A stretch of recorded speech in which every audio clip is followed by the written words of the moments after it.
शेख अहमद यासीन फ़लस्तीन के अंदर, गज़ा के अंदर बिलखसूस लोगों में वेलफेयर का जज्बा उभारते थे, सदका खैरात और दीगर सोशल वेलफेयर के कामों में बहुत बढ़ चढ़ के हिस्सा लेते थे। वो शेख कस्साम के इखलाकी जिहाद के उस तस्वर को जिंदा रखे हुए थे जिसको फ़लस्तीनी बड़ी इज्जत की और कदर की निगाह से देखते थे।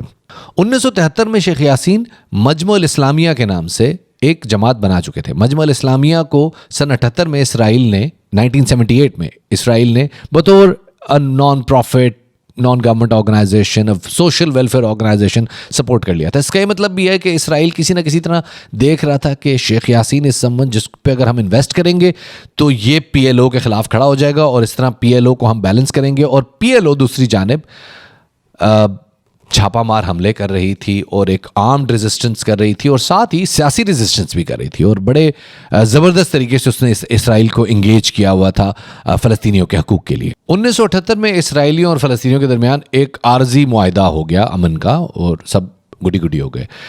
इस दौरान जब भी ऐसी कोई सिचुएशन होती थी तो लोग ये कहते थे कि यार चलो अब अमन हो गया, अब तो आराम से अपने अपने घरों में बैठो। नहीं, इसराइल को पेट में रोड पड़ता था और वो फ़ौरन ऐसे मौके पे एक्सपेंशन की पॉलिसी पे आ जाता था और वो कहते थे कि जो नए सेटलर्स आ रहे हैं उनके लिए आबादियाँ बनानी है। आबादियाँ कहाँ से बनानी है? अच्छा भाई अपने इलाकों में बनाओ ना। नहीं, वो बनाते थे आबादियाँ फ़लस्तीनी इलाकों में। अच्छा फ़लस्तीनी इलाकों में कोई खाली मैदान पकड़ो, उसके अंदर प्लाट खींचो, उसके अंदर बना दो। नहीं, फ़लस्तीनियों को उनके घरों से निकाल के उनके ऊपर मुकदमे शुकदमे बना के अगर वो मुज़ाहमत करें तो उनको डिपोर्ट करके, अगर वो ज़्यादा रजिस्ट करें तो उनको गोलियां शोलियां मार के, गिरफ्तारियां पकड़ धकड़ ये वो करके, मस्जिदों में जाए गिरफ्तारियां ये करके उनको इतना हरास करो कि वो खुद ही वो इलाके छोड़ने पर आमादा हो जाएं। और ये एक बड़ी टिपिकल साइकी है। इस एक्सपेंशन की पॉलिसी को इसराइल में बड़ी पजीराई हासिल हुई और एक तरफ इसराइल ये एक्सपेंशन की पॉलिसियाँ कर रहा था, दूसरी तरफ शेख अहमद यासीन गज़ा के अंदर अपनी जो चैरिटी ऑर्गेनाइजेशन थी जिससे उनको मुख्तलिफ ममालिक से इमदाद भी मिल रही थी, उसके ज़रिए उन्होंने गज़ा के अंदर इस्लामी यूनिवर्सिटी कायम कर दी जो कि इस वक्त पूरे फ़लस्तीन में सबसे बड़ी यूनिवर्सिटी है। इसी मार धाड़ पकड़ धकड़ गिरफ्तारियाँ और एक्सपल्जन की पॉलिसियों का नतीजा ये निकला कि वो शेख अहमद यासीन जो कि बिल्कुल ही एक होम्योपैथिक किस्म की तहरीक चला रहे थे, उनकी तहरीक पे भी छापे पड़ने शुरू हो गए और उनके ज़ेर इंतज़ाम, उनकी तंजीम के ज़ेर इंतज़ाम कुछ मसाजिद पे जब छापे मारे गए तो उन छापों के दौरान उन मसाजिद से असलहा मिला। ये पकड़ धकड़ मार धाड़ की पॉलिसी इसराइली डिफेंस मिनिस्टर की थी जिनका नाम था यित्ज़क राबिन। यित्ज़क राबिन साहब ने इस हवाले से जो पॉलिसी बनाई थी उसको वो कहते थे द आयरन फिस्ट पॉलिसी। और वो पॉलिसी सिर्फ इसराइल और फ़लस्तीन तक महदूद नहीं थी। बैरूत में सन 1982 में साबरा और शतीला कैंप, वो कैंप जहाँ पे फ़लस्तीनियों की एक बहुत बड़ी तादाद मौजूद थी, वहाँ पर इसराइलियों ने हमला किया और बड़ी तादाद में फ़लस्तीनियों को कत्ल किया। शेख यासीन गिरफ्तारी के कुछ अरसे बाद एक प्रिजनर एक्सचेंज के नतीजे में रिहा भी हो गए और इसी दौरान दिन आता है दिसंबर 1987 का कि जब एक इसराइली फ़ौजी गाड़ी की टक्कर से 4 फ़लस्तीनी मज़दूर जाँ बहक हो जाते हैं। इसके बाद एक तरफ खबर ये फैलती है कि तो महज एक हादसा था और दूसरी तरफ ख़ुद इसराइली पॉलिटिशियंस ये कहते हुए पाए जाते हैं कि दर हकीकत ये उस वाक़े का बदला है जिसमें एक इसराइली को एक फ़लस्तीनी ने चाकू मार दिया था। वो कहते हैं ये इसका बदला है। ये बात ध्यान में रखिए कि 80 की दहाई में इसराइली सियासतदान मुकम्मल तौर पे ये कहते रहे कि उन्हें फ़लस्तीन के किसी इंसान से कोई हमदर्दी नहीं है, वो फ़लस्तीन से मुसलमानों का मुकम्मल खात्मा चाहते हैं और इन तमाम इलाकों पे इसराइली आबादकारियाँ देखना चाहते हैं। इन 4 मज़दूरों के कत्ल को फ़लस्तीनी मुसलमानों ने एक डेलिब्रेट हमला समझा और इस दौरान पूरे फ़लस्तीन में मुजाहिरों का सिलसिला शुरू हो गया और इन मुजाहिरों को कहते हैं इंतिफादा, पहला इंतिफादा। इन मुजाहिरों के जवाब में इसराइल ने एक नई पॉलिसी इख्तियार की जहाँ पे आयरन फिस्ट के बाद पॉलिसी आई ब्रोकन बोन पॉलिसी, यित्ज़क राबिन की ब्रोकन बोन पॉलिसी, जिसमें उन्होंने ये फैसला किया कि जो मुजाहिरा करेगा वो पकड़ा जाएगा और पकड़ के उसको पकड़ धकड़ की जाएगी, मारा मुरा जाएगा, डिपोर्ट कर दिया जाएगा। और वही जो कि हम इसराइल अपने बचपन से जो खबरों में देखते हैं वो तमाम पॉलिसी ब्रोकन बोन कहलाती है। इस दौरान शेख अहमद यासीन ने एक तंजीम हरकतल मुकावतल इस्लामिया का ऐलान किया जिसमें हरका का है, मकावा का मीम और इस्लाम का अलिफ सीन शामिल करके हम्मास का नाम दिया गया, जिसका लफ्जी मतलब है बहादुरी, जुर्रत, शुजात। इस तंजीम के यूनिट 101 ने उसके बाद इसराइल पे छापामार हमले शुरू किए, इसराइली फ़ौजियों को इंगेज करना शुरू किया, और एक हमले में सन 1989 में 2 इसराइली फ़ौजी मारे गए।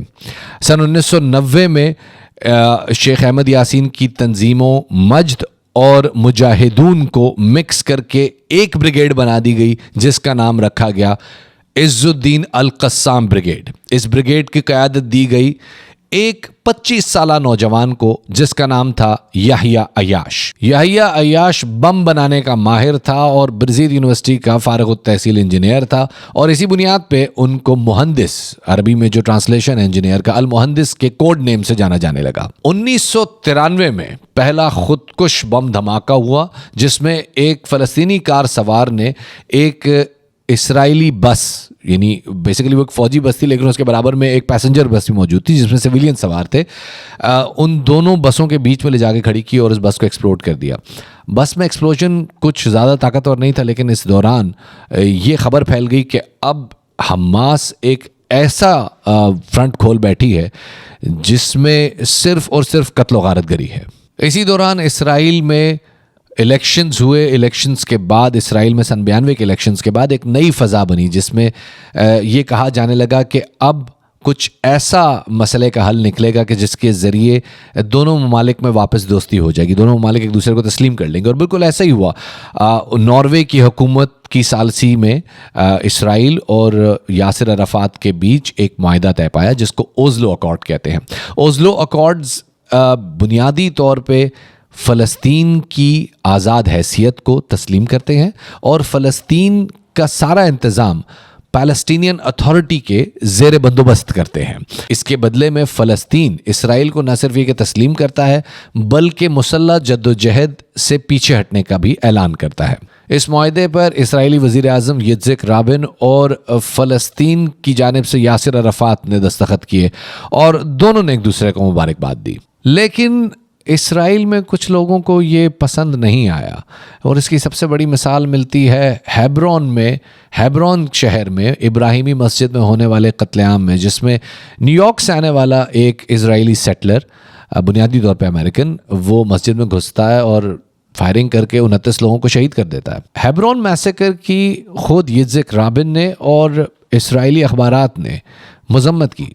कई इसराइली पॉलिटिशियंस की जानिब से इसकी मजम्मत आई, लेकिन हमास के ख्याल में ये मजम्मत सिर्फ ज़ुबानी जमा खर्च थी, इसका हकीकत से कोई ताल्लुक़ नहीं था। हमास ने इसके बदले में ऐलान ये किया कि वो अब हर इसराइली शहरी को अपना टारगेट समझेंगे, और उसके बाद हमास ने अपनी वो जो आर्जी जंगबंदी, जो ओस्लो मुआहिदे के बाद जो एक हल्की सी जंगबंदी शुरू हुई थी, उस जंगबंदी से हाथ उठा लिए। खुदकुश बम धमाके, छापामार हमले, धाड़ धोड़, कहाँ का अमन, कौन सा अमन, फ़लस्तीन को अमन देखना नसीब नहीं हुआ।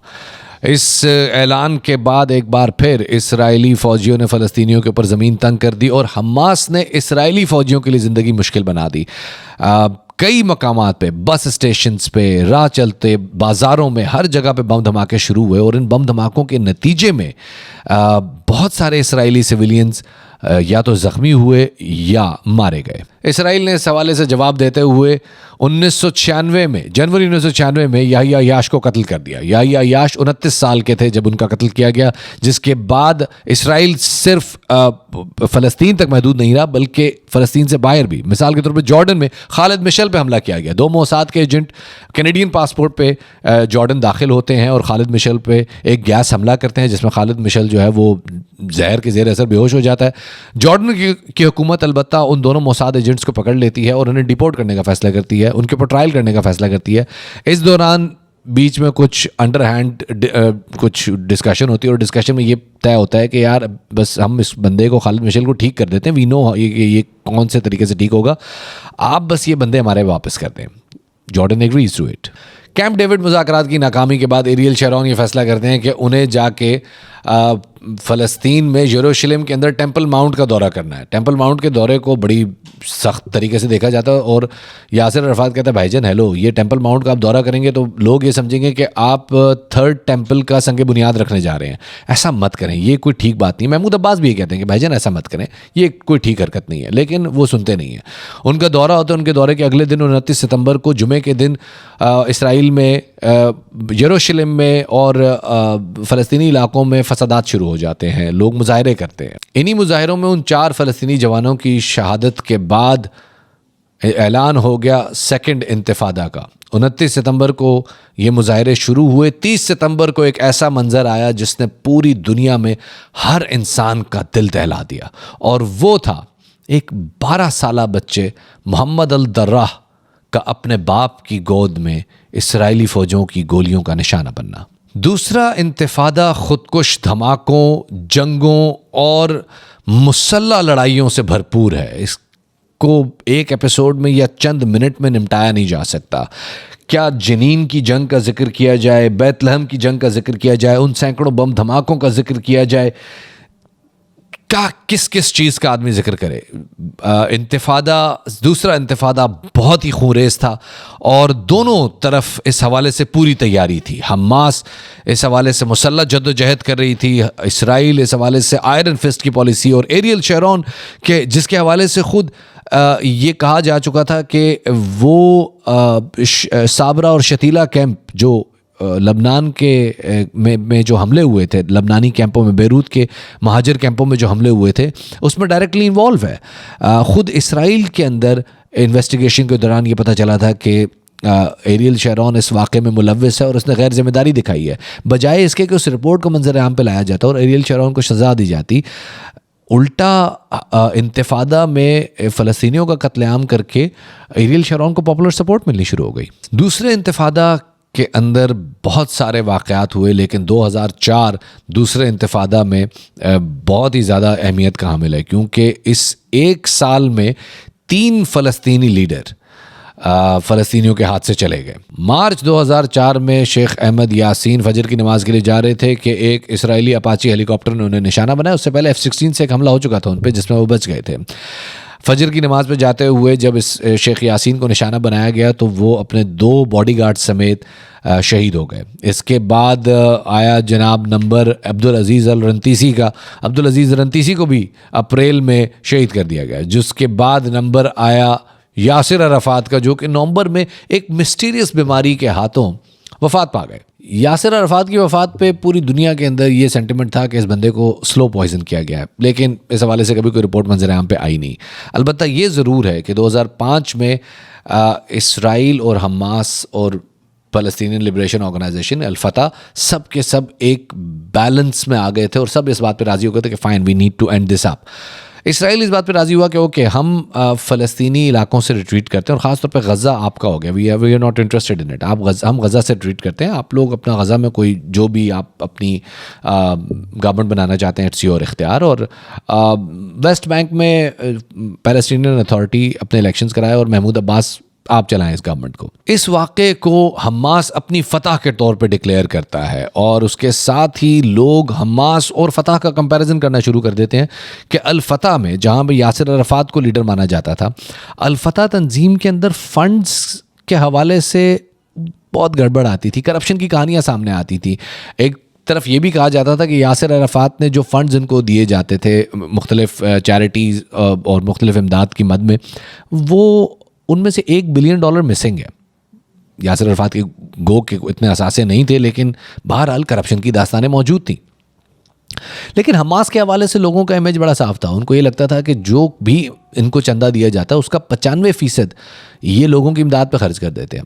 नतीजा 2006 के इलेक्शंस हुए और इस्माइल हनिया, जो कि हमास के सरबराह थे, वो वज़ीर आज़म बन गए। इस्माइल हनिया की वजारत उज़्मा को अल-फतह ने ठीक तरीके से नहीं देखा। इसराइल इस दौरान लबनान से न सिर्फ पिटाई खा रहा था, बल्कि एक होती है कंबल कुट, जिसमें कंबल में लपेट के कुटाई की जाती है, पता नहीं चलता कौन किधर से मार रहा है। गोलान की पहाड़ियों में इसराइल टोटली ट्रैप हो चुका था। इसराइल वहाँ से निकलना चाह रहा था, लिहाजा ये कहना कि इसराइल उस वक़्त फ़लस्तीनियों के कॉन्फ्लिक्ट में इन्वॉल्व था, ये काफ़ी मेरे ख्याल में ज़्यादती होगी। अलबत्ता फ़लस्तीनी ख़ुद अल-फतह और गज़ा में हमास में तकसीम हो चुके थे। एक तरफ अल-फतह वाले थे, वो महमूद अब्बास को वज़ीर आज़म या सदर देखना चाहते थे, जबकि इस्माइल हनिया के सपोर्टर इस्माइल हनिया को एक मुंतखब वज़ीर आज़म के तौर पे देखना चाहते थे। Fact of the matter is कि गज़ा इस्माइल हनिया को वज़ीर आज़म देखना चाहता था, वेस्ट बैंक महमूद अब्बास को सपोर्ट करता था, और दोनों लीडरान के अंदर कोई ऐसी चीज़ नहीं थी जिससे दोनों एक दूसरे को सपोर्ट कर सके। इंटरनेशनल कम्युनिटी ने हमास की फतह को बड़ी बुरी नज़र से देखा। उन्होंने अल-फतह पर इन्वेस्ट किया था, बल्कि इनफैक्ट कांग्रेस की एक रिपोर्ट के मुताबिक तकरीबन $1.5 मिलियन दिए गए थे अल-फतह को कि वो फ़लस्तीनी इलाकों में अपनी इलेक्शन कैंपेन कर सके। वो फंड्स कहाँ गए ये तो नहीं पता, लेकिन अलबत्ता ये ज़रूर है कि हमास की पॉपुलैरिटी में बहुत ज़्यादा इजाफा हो गया। नतीजतन हमास पे इक़्तिसादी पाबंदियाँ आयद कर दी गई, गज़ा के फंड्स रोक लिए गए, इमदाद, तिजारत, हर किस्म की पाबंदियाँ लग गई। हमास मज़ीद पॉपुलर हो गई। उन्होंने मज़ीद शिकंजा टाइट किया, हत्ता के लोग जो गज़ा वाले थे, जो अल-फतह के सपोर्टर थे, वो सड़कों में निकल, उन्होंने कहा भाई हमने इस इक़्तिसादी पाबंदियों के लिए वोट नहीं दिया था, हमें हमारे हकूक़ चाहिए। We want Ismail Haniyeh to be out and we want Mahmoud Abbas to rule in Gaza. इस दौरान फसादात शुरू हुए और फसादात अब अस्करी फसादात में तब्दील हो गए, जहाँ अल-फतह ने और हमास ने दोनों ने एक दूसरे के ऊपर लड़ाई खोल दी। अल-फतह और इसराइल की लड़ाई में तकरीबन 730 फ़लस्तीनी जाँ भाग हुए। इस लड़ाई का कोई सर पैर नहीं था। नतीजतन अल-फतह वेस्ट बैंक में जाके चुप हो गया, गज़ा वाले हमास के साथ गज़ा में हंसी खुशी रहने लगे, और प्रैक्टिकली फ़लस्तीनी रियासत अल-फतह और हमास में तकसीम हो गई। हमास अपनी इक़्तिसादी पाबंदियों के बावजूद इसराइल को टफ़ टाइम दिए हुए है। इसराइल ने हमास के ऊपर बहुत सारी सख्तियाँ लगाई हैं, बहुत सारी पाबंदियाँ लगाई हैं, बहुत तरीक़ों से उसको हरास करने की कोशिश की, बहुत सारे तरीक़ों से। गज़ा को दुनिया की सबसे बड़ी जेल कहा जाता है, जो कि 40 किलोमीटर लंबा और 10 किलोमीटर चौड़ा है।